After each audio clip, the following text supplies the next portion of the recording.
Assalamu alaikum everyone. Welcome to Learn Accounting Academy. Hope that you are doing great. আমরা accounting first পেপারে chapter 8 নিয়ে discuss করছি। চ্যাপ্টারটির নাম হচ্ছে accounting for tangible and intangible asset. এটা already part 1 আমরা শেষ করেছি, যেখানে হচ্ছে আমরা এই চ্যাপ্টারে বেসিক জিনিসগুলো, ডেপ্রিসিয়েশন কি, ইনট্যানজিবল অ্যাসেট কি, এবং এই চ্যাপ্টারের সবচেয়ে ইম্পর্টেন্ট টার্ম যেগুলো সেগুলো ডিসকাস করেছি। আজকের এই লেকচারে আমরা হচ্ছে খুবই ইম্পর্টেন্ট আরেকটা জিনিসের চ্যাপ্টারে, সেটা হচ্ছে এই চ্যাপ্টারের ফর্মুলাগুলো এবং ডেপ্রিসিয়েশন চার্জিং মেথডগুলো আমরা ডিসকাস করব। ডেপ্রিসিয়েশন চার্জ করার অনেকগুলো মেথড আছে, তার মধ্যে ইম্পর্টেন্ট দুইটা মেথড হচ্ছে স্ট্রেট লাইন মেথড, আরেকটা হচ্ছে declining method or reducing method. তাহলে আমাদেরকে মাথায় রাখতে হবে যে ডেপ্রিসিয়েশন চার্জ করার অনেকগুলো মেথডের মধ্যে ইম্পর্টেন্ট দুইটা মেথড হচ্ছে straight line method, declining method or reducing method. Declining or reducing মেথডের দুইটা প্রায় সেম, ডিক্লাইনিং আর রিডিউসিং দুটোটাই সেম, দুইটা হচ্ছে একটা অল্টারনেটিভ নাম। তাহলে আমরা আসুন জেনে নিই স্ট্রেট লাইন মেথড এটা কি এবং হচ্ছে রিডিউসিং মেথড এটা কি, একটু ভালো করে জেনে নিই। তাহলে আমরা লিখতে হচ্ছে SLM, S straight line method, reducing method or declining method or diminishing method, all are same। Sir দেখেন স্ট্রেট লাইন মেথড এটা আপনি পড়ে আপনার দেখেন তো, এটা যে স্ট্রেট লাইন মেথড এটা দেখে আপনার কি মনে হচ্ছে? স্ট্রেট লাইন, একদম সোজা সোজা, একদম স্ট্রেট। স্ট্রেট লাইন মেথড মানে হচ্ছে এই মেথডে আমার ডেপ্রিসিয়েশন এভরি ইয়ার ইকুয়াল হয়। আর ডিক্লাইনিং ও রিডিউসিং মেথড এই জিনিসটা শুনে আপনার কি মনে হচ্ছে? এই মেথডে আমার depreciation every year decrease, gradually decrease হতে থাকে। অর্থাৎ ফার্স্ট ইয়ার সাপোজ 20,000, এর পরের বছর 15,000, এর পরের বছর 10,000, এরকম ডিক্রিজ হতে থাকবে। কোথায়? রিডিউসিং মেথডে অর ডিক্লাইনিং মেথডে। আর স্ট্রেট লাইন মেথডে ফার্স্ট ইয়ার যদি 20,000 হয়, সেকেন্ড ইয়ারও 20,000, থার্ড ইয়ারও 20,000। তাহলে আমরা স্ট্রেট লাইন মেথড আর রিডিউসিং মেথডটা আলহামদুলিল্লাহ বুঝে গেছি। এখন দেখেন স্যার স্ট্রেট লাইন মেথড আর ডিক্লাইনিং মেথডের মধ্যে কিছু ডিফারেন্স আছে এবং যেগুলো এমসিকিউতে আসতে দেখা যায় সেই জিনিসগুলো আমরা এখন দেখব। যেমন দেখেন স্ট্রেট লাইন মেথড কি বলছে? Depreciation is equal in every year. তাইলে এমসিকিউ যদি আসে কোন মেথডে হচ্ছে স্ট্রেট লাইন, এই যে আমাদের ডেপ্রিসিয়েশন ইকুয়াল, সেটা হচ্ছে স্ট্রেট লাইন মেথডে। আর depreciation is gradually decrease or reduce, এটা কোন মেথডে? সেটা হচ্ছে কি রিডিউসিং মেথডে। এবারে সব দেখেন কি বলছে এখানে, চার্জ অন ডেপ্রিসিয়েবল ভ্যালু। তাইলে স্ট্রেট লাইন মেথডে আমার ডেপ্রিসিয়েশনটা ইচ ইয়ার অর্থাৎ এভরি ইয়ার কিসের উপর চার্জ করা হয় বলুন তো? ডেপ্রিসিয়েবল ভ্যালুর উপর চার্জ করা হয়। আর এখানে বলা হচ্ছে চার্জ অন বুক ভ্যালু, অর্থাৎ আমাদের এখানে মধ্যে বুঝতে হবে রিডিউসিং মেথডে আমার ডেপ্রিসিয়েশন চার্জ করা হয় বুক ভ্যালুর উপর। এরপর দেখেন কি বলছে এখানে, সেলভেজ ভ্যালু ইজ কনসিডারেবল। এই কোশ্চেনটা এমসিকিউটা অনেক বেশি ইম্পর্টেন্ট, এখানে স্টার মার্ক দিয়ে নেন, যেখানে স্টার মার্ক দিয়ে নেন। অর্থাৎ আপনার এমসিকিউতে অর্থাৎ হচ্ছে এমসিকিউতে আসতে পারে হচ্ছে কোন মেথডে সেলভেজ ভ্যালুটাকে কনসিডার করা হয়, সেটা হচ্ছে স্ট্রেট লাইন মেথডে। স্ট্রেট লাইন মেথডে আমার সেলভেজ ভ্যালুকে কনসিডার করা হয়, আর হচ্ছে অর্থাৎ হচ্ছে এটাকে আমরা কনসিডার করি, অর্থাৎ এটাকে আমরা মাইনাস করি, এই জন্য এটা কনসিডার করা হয়। But reducing method or declining মেথডে আমাদের সেলভেজ ভ্যালুকে কনসিডার করা হয় না। Salvage value is not considerated. Okay, I think আমরা বুঝতে পারছি।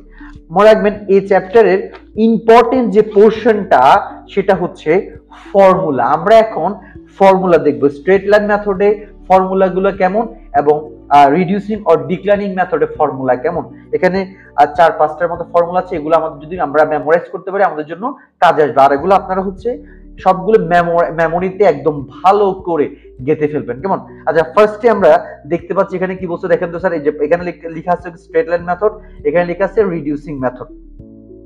1 নম্বরে কি লেখা আছে? এটা হচ্ছে কস্ট। কস্ট সমান কস্টের ফর্মুলা কি? পারচেজ ভ্যালু প্লাস আদার এক্সপেন্স।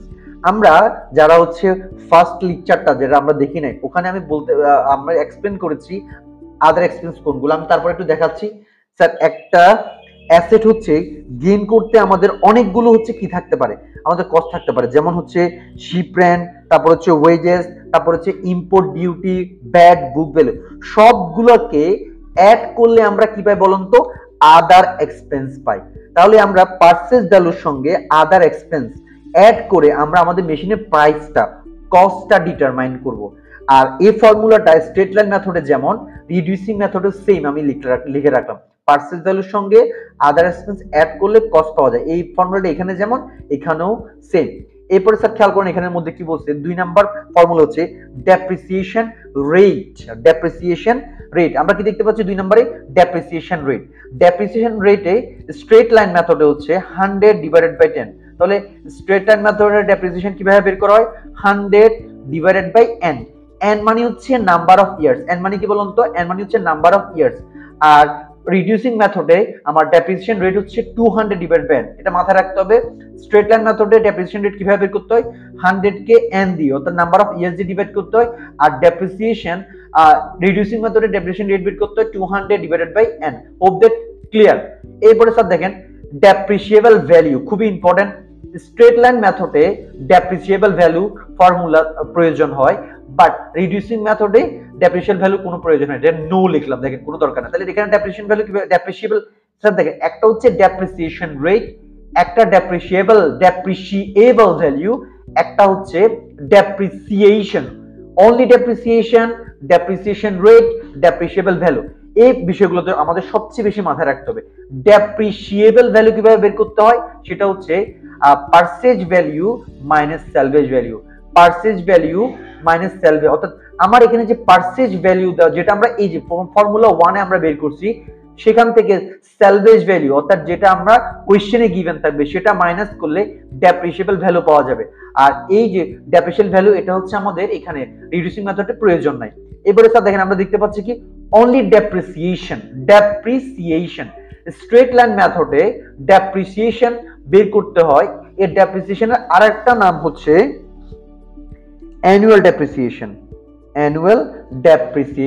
এই যে অ্যানুয়াল ডেপ্রিসিয়েশন কিভাবে বের করতে হয় স্যার দেখেন, কস্ট অর্থাৎ যেটা হচ্ছে আমরা 1 নম্বরে বের করলাম, এই যে কস্ট অথবা পারচেজ ভ্যালু, এটা থেকে সেলভেজ ভ্যালু আমরা কি করব, মাইনাস করব। সেলভেজ ভ্যালু মাইনাস করে আমরা সেটাকে n দিয়ে নাম্বার অফ ইয়ার দিয়ে হচ্ছে আমরা ডিভাইড করলে অ্যানুয়াল ডেপ্রিসিয়েশন পেয়ে যাব। তাহলে স্যার স্ট্রেট লাইন মেথডে ডেপ্রিসিয়েশন বের করার ফর্মুলা কি, cost minus salvage value divided by n। আর রিডিউসিং মেথডে আমাদের হচ্ছে ডেপ্রিসিয়েশন কিভাবে বের করতে হয়, কস্ট ইনটু রেট, অর্থাৎ এই যে 1 নাম্বার ফর্মুলা যেটা আমরা এখানে পাবো কস্ট, এটার সাথে ডেপ্রিসিয়েশন রেট এটা দিয়ে ইনটু করলে আমরা হচ্ছে রিডিউসিং মেথডের ডেপ্রিসিয়েশন পেয়ে যাব। আবার দেখেন এখানে একটা এক্সট্রা জিনিস, সেটা হচ্ছে স্ট্রেট লাইন মেথডে এক্সট্রা আরেকটা ফর্মুলা ডেপ্রিসিয়েশন বের করার দুইটা ফর্মুলা, একটা হচ্ছে cost minus salvage value divided by n, আর একটা হচ্ছে ডেপ্রিসিয়েবল ভ্যালু ইনটু রেট। তাহলে আমরা স্ট্রেট লাইন মেথডে মাথায় রাখতে হবে এই যে ডেপ্রিসিয়েশন বের করার দুইটা ওয়ে, একটা হচ্ছে cost minus salvage value divided by n, আর একটা হচ্ছে ডেপ্রিসিয়েবল ভ্যালু ইনটু রেট। এই যে প্রথমে ডেপ্রিসিয়েবল ভ্যালু বের করে নিব, এই যে এখানে দেখেন purchase value minus salvage value, এরপর ডেপ্রিসিয়েশন রেট এই যে যেটা এখানে বের করলাম ফর্মুলা 2 এ, এটা ইনটু করে দিলে আমরা ডেপ্রিসিয়েশন পেয়ে যাব।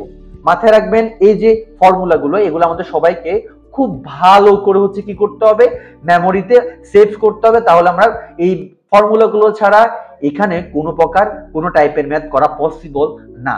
সো আশা করছি প্রত্যেকে হচ্ছে বুঝতে পেরেছেন আমাদের এই যে টপিকটা এবং হচ্ছে ফর্মুলাগুলো খুব ভালো করে পড়তে হবে। ইনশাআল্লাহ দেখা হবে নেক্সট পার্টে। সে পর্যন্ত সকলে ভালো থাকেন, সুস্থ থাকেন। আসসালামু আলাইকুম।